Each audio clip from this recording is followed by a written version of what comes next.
Jeg hedder Peter Hansen. Jeg er 60 år gammel. Jeg har haft bier siden 2003. Jeg mødte tilfældigt en bisværm, og det var sådan set starten til interessen.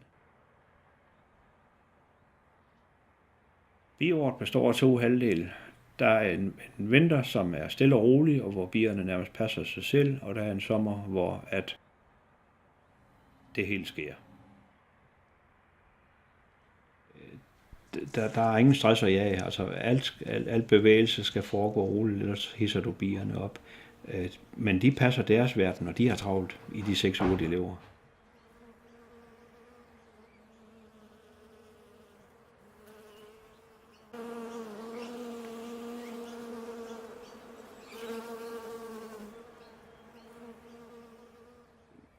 Hvis man passer bier, så foregår alt langsomt.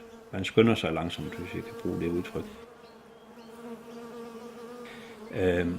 Det er jo således, at hvis man har fart på, hisser sig op, jamen, bierne mærker det med det samme, og de bliver aggressive og bliver ikke til at have med at gøre. Man kan ikke arbejde med dem. Så biavleren skal i hele sit væsen opføre sig langsomt.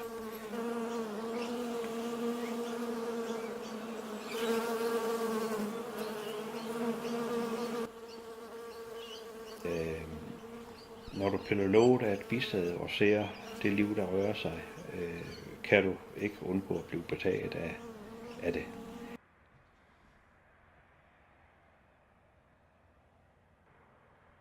Der sker sådan set nogle gange store dødsfald. For eksempel for mit vedkommende forrige år, der mistede jeg over 30% af mine bier. Fik lavet 500 kilo honning. Året i forvejen, der høstede jeg 2 tons honning. Så det siger et eller andet om, hvor forskelligt det er.